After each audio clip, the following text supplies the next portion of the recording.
Bismillahirrahmanirrahim. Bonjour et bienvenue dans cette vidéo. Comment avoir confiance en soi? C'est le thème qu'on va débattre. Comment avoir confiance en soi? La confiance est un terme qui peut être utilisé dans la vie de tous les jours et quels que soient les événements. Que veut dire avoir confiance en soi? C'est relatif au sujet qu'on veut débattre, qu'on veut développer, qu'on veut atteindre, à l'objectif qu'on veut atteindre. Donc,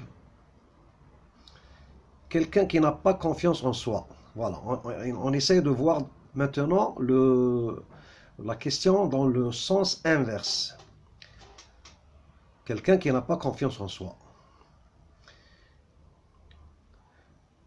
Son cœur se met à battre à grande vitesse. Ça, c'est le premier paramètre.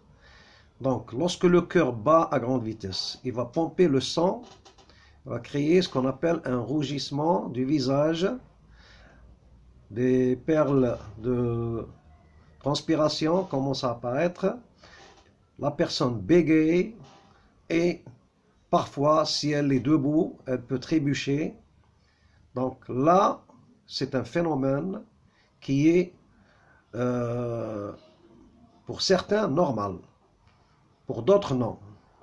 Pour certains, par exemple les experts en général, ils peuvent, dans les 10 minutes qui suivent leur commencement, du sujet quel que soit, ils ont le trac.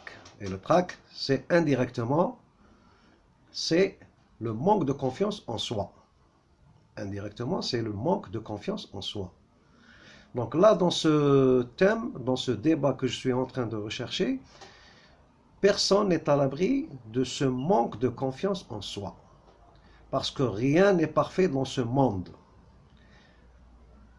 Ni l'animal, ni les plantes, ni l'air, ni tout ce qui nous entoure, tout ce qui entoure l'être humain n'est pas parfait.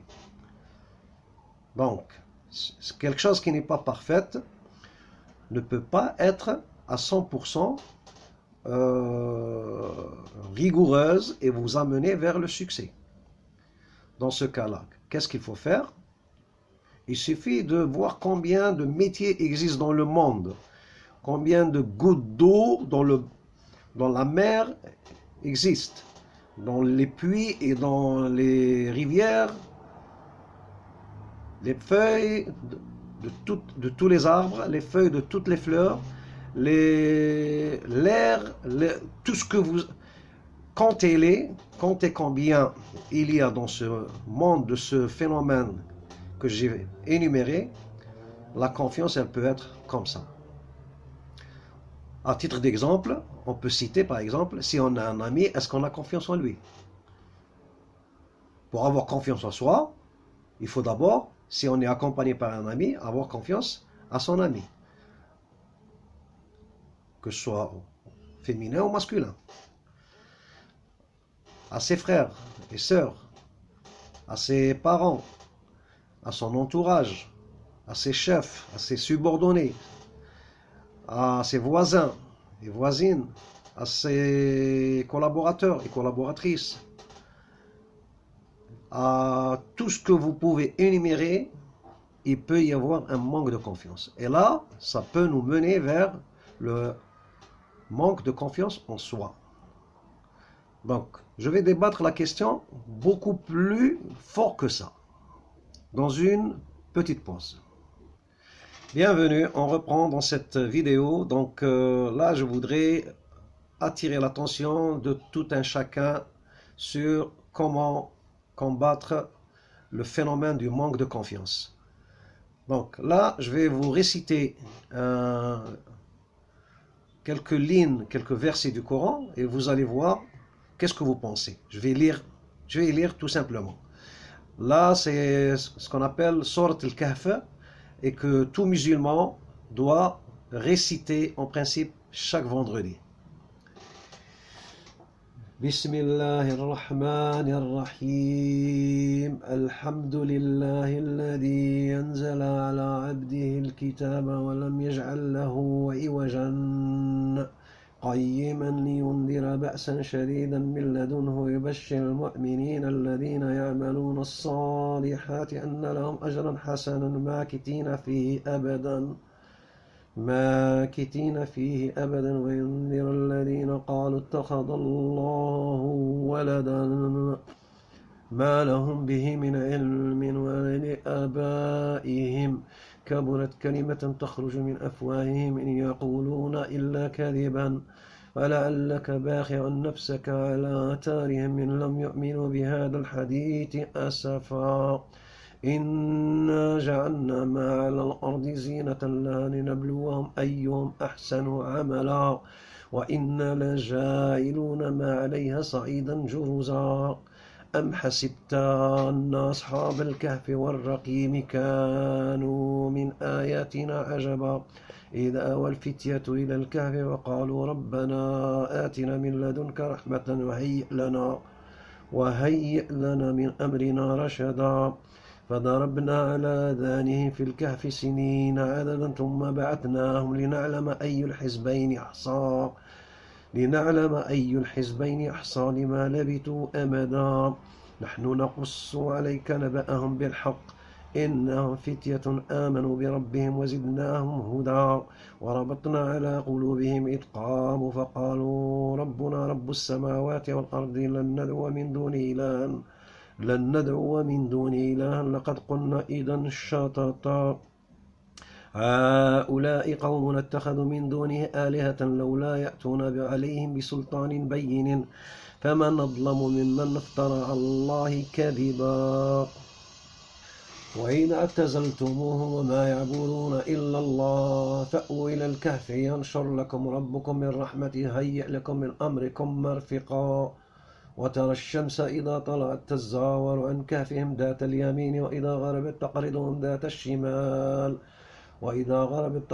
ذات الشمال وهم في فجوة منه ذلك من آيات الله من يهدي الله فهو المهتدي ومن يضلل فلن تجد له وليا مرشدا وتحسبهم أيقاظا وهم رقود ونقلبهم ذات اليمين وذات الشمال وكلبهم باسط ذراعيه بالوصيد لو اطلعت عليهم لوليت منهم فرارا ولملئت منهم رعبا وكذلك بعثناهم يتساءلوا بينهم قال قائل منهم كم لبثتم قالوا لبثنا يوما أو بعد يوم قالوا ربكم أعلم بما لبثتم فابعثوا أحدكم بورقكم هذه إلى المدينة فلينظر أيها أزكى طعاما فليأتيكم برزق منه وليتلطف ولا يشعرن بكم أحدا إنهم يظهروا عليكم يرجموكم أو يعيدكم في ملتهم ولن تفلحوا إذا أبدا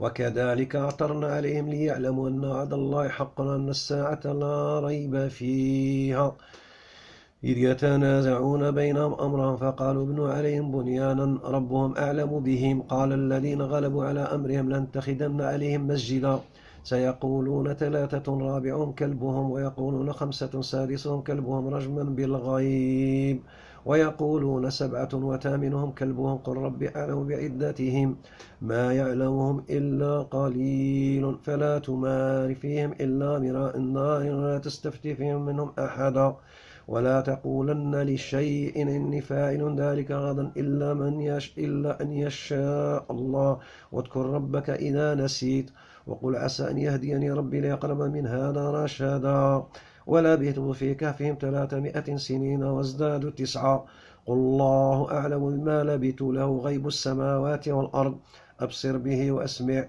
ما لهم من دونه من ولي ولا يشرك في حكمه أحدا صدق الله العظيم.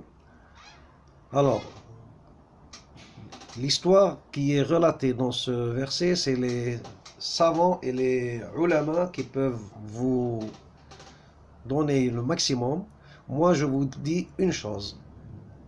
Sourate al-Kahf, en général, elle parle de jeunes, qui ont vécu dans une certaine contrée et tout d'un coup, il y avait de comment dirais-je, des choses anormales qui se passaient, des choses, l'adoration du Dieu unique n'existait plus. Donc, qu'est-ce qu'ils ont fait? Ils se sont enfuis vers une grotte où ils ont dormi, en croyant qu'ils ont dormi quelques heures, alors que finalement, ils ont dormi plus de 300 ans. Avec le calendrier grégorien, c'est 300 ans, mais avec le calendrier lunaire, ça fait 300 ans et des années en plus, quelques années en plus, suivant l'année lunaire. Donc là, qu'est-ce qui s'est passé? Pourquoi ils ne sont pas restés dans leur contrée? Parce qu'il y avait un manque de confiance. Ils voyaient que il y avait des mécréants, il y avait des choses anormales qui se passaient, donc il y avait des choses illicites, donc ils se sont enfuis vers cette grotte-là et ils ont vécu. Et lorsqu'ils se sont réveillés, bien figurez-vous que leurs cheveux étaient très longs et changeaient de couleur, et les ongles, n'en parlons pas des doigts et des orteils qui sont devenus très lents, et ils ont envoyé quelqu'un avec quelques monnaies, un argent qui a existé dans leur temps, et en lui disant que va essayer de voir si tu peux nous ramener quelque chose avec cet argent. Et là, je vous laisse le soin de lire le Coran. Donc, Mohammed sallallahu alayhi wa sallam, Mahomet, n'avait aucun savoir pour nous raconter tout ça en détail. Et les théologiens sont d'accord sur ce principe qu'il y a des choses inimaginables qui ont été relatées durant cette période-là. Là, c'est pour vous donner à peu près que dans ce merveilleux Saint-Coran, il y a des secrets. Je vais en venir là. أتل ما أوحي إليك من الكتاب وأقيم الصلاة إن الصلاة تنهى عن الفحشاء والمنكر ولذكر الله أكبر والله يعلم ما تصنعون. Là, je vais encore vous rappeler un petit verset en vous disant والذين آمنوا تطمئن قلوبهم بذكر الله ألا بذكر الله تطمئن القلوب. Là, dhikr Allah, ça veut dire invoquer le bon Dieu. Et quand on invoque le bon Dieu, on l'invoque dans tout ce qu'on fait dans sa vie. Et là, on peut parler de confiance en soi, parce qu'on ne peut pas être spécialiste de toute chose. On est spécialiste que de ce qu'on maîtrise. Donc, soyez confiant en vous, dans la chose que vous maîtrisez. La chose que vous ne maîtrisez pas, laissez-la aux spécialistes qui sont experts en la matière. Et je voudrais tirer une conclusion aux experts du monde entier, d'éviter les arnaques, parce que ces arnaques-là conduisent à la tricherie, et la tricherie, ce n'est pas quelque chose qui peut satisfaire les communautés en général.